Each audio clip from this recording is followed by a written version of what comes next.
ओशो कबीरदास जी का दोहा समझाते हुए कहते हैं, भक्ति भजन हरि नाम है, दूजा दुख अपार। मतलब भक्ति भजन हरि नाम है, भजन है भक्त के अनुग्रह की अभिव्यक्ति। भजन का अर्थ नहीं है कि तुम राम राम राम राम कर रहे हो, क्योंकि राम राम राम राम तुम कर सकते हो किसी वासना से, तुम करते ही हो वासना से, तब तुमने परमात्मा से भी काम का ही, वासना का ही संबंध बनाने की कोशिश की है। तुम कुछ मांग रहे हो, तुम हिसाब रखते हो कि 1,00,000 दफ़े नाम लिया।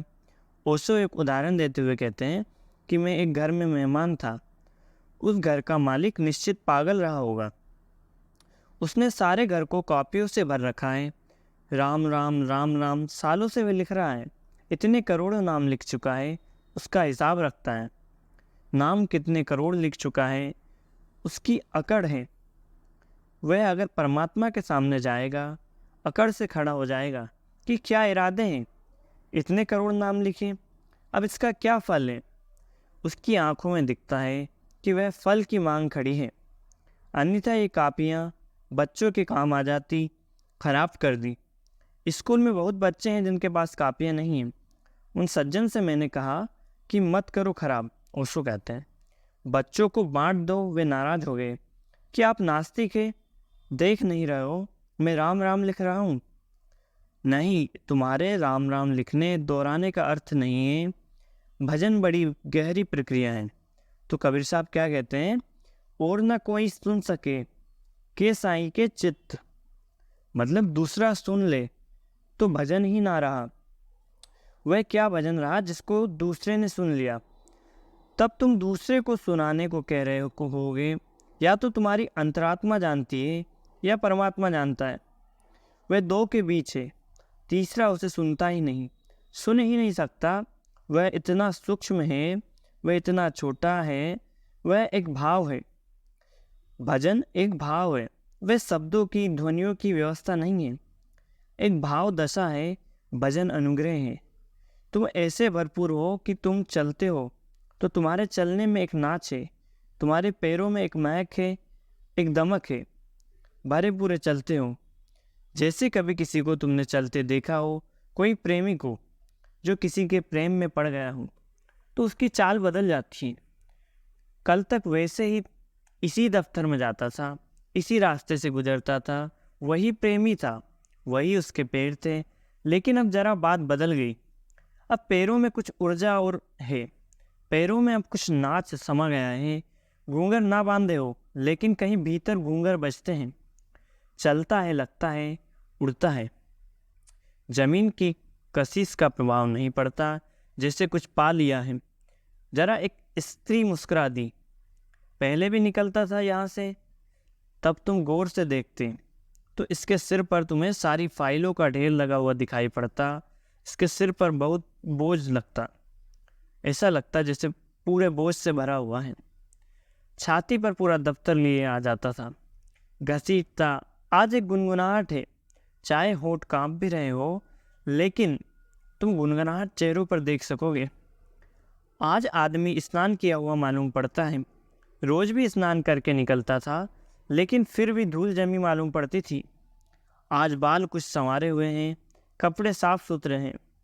आज कुछ बात हो गई है, आज हृदय कुछ भरा है, जरा सी प्रेम की झलक आई है। तो भक्त की तो क्या कहनी बात, जिसको परमात्मा की एक झलक आ गई हो, जिसने अपने को समर्पित कर दिया हो और उस समर्पण में परमात्मा से भर गया हो, जिसने अपने को मिटाया हो और परमात्मा को पा लिया हो, उसका क्या कहना।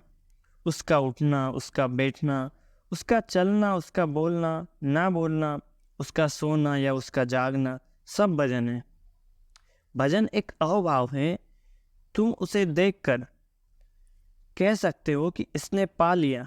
उसका जीवन एक अहरनिश उत्सव है। तुम उसकी आंखों में संदेह ना पाओगे, तुम उसकी आंखों में छाया ना पाओगे विषाद की, दुख की, चिंता की। तुम उसके चेहरों पर अतीत का बोझ ना पाओगे, अतीत की स्मृतियां ना पाओगे। तुम उसके चेहरे पर भविष्य की कल्पनाओं का जाल ना देख सकोगे। नहीं अतीत की छाया पड़ती है, ना भविष्य की छाया पड़ती है। ये क्षण पर्याप्त हैं। ओशो यही कहते हैं कि भजन का यही भाव है। इसलिए कबीर साहब कहते हैं, और ना कोई सुन सके के साईं के चित्त, परमात्मा ही पहचानेगा या तो भक्त का हृदय जानता है। जो गुनगुना रहा है, नाच रहा है, ये पुलक और ये धड़कन, और ये पुलक सिर्फ खून के और श्वास के द्वारा फेफड़ों में पैदा नहीं हो रही, फेफड़ों के भीतर छिपे हुए हृदय में एक आविर्भाव हुआ है, नई अवस्था का जन्म हुआ है। भक्ति भजन हरिनाम है, दूजा दुख अपार। और अब भक्त जानता है कि और शेष सब दुख है, भजन के अलावा शेष जो बचा हुआ है सब दुख है। अपने को खो देना आनंद है, अपने को बचाना दुख है। काम सब तरह की काम वासना, चाहे धन की हो चाहे शरीर की हो, यश की हो पद की हो, दुख है अकाम हो जाना। और अकाम तुम कब हो सकोगे? जब तक तुम अकाम ना हो सकोगे। तुम तो खाली पात्र हो, तुम कैसे अकाम हो सकोगे? तुम तो भिखारी हो, कैसे अकाम हो सकोगे? तुम सम्राट के चरणों में अपने को छोड़ दो, सम्राट मतलब भगवान, छोड़ते ही तुम अकाम हो जाओगे और तुम्हारे जीवन में अहरनिश भजन गुजरने लगेगा। कबीर साहब ने कहा है कि ना तो जाता मंदिर की परिक्रमा करने, उठो बैठो सो परिक्रमा। अब कहीं और नहीं जाता, उठना बैठना परिक्रमा है। अब तो जो भी करता हूँ वही उसकी पूजा और अर्चना है। अब मैं बचा नहीं, अब वही मुझ में श्वास लेता है, उसी को भूख लगती है, उसी को प्यास लगती है, पानी पीकर वही तृप्त हो जाता है, मैं बीच में नहीं हूँ। ऐसी दशा भजन की दशा है और इसे भजन कहते हैं। ऐसा नहीं है कि तुम्हारा मन कहीं और है और तुम राम राम कृष्ण कृष्ण की रटन लगाए बैठे हो, उलझे हो पूरी काम वासना में और बोल रहे हो भजन का नाम दे रहे हो। ऐसा नहीं है। भजन एक अलग ही भाव है जो परमात्मा से जोड़ता है।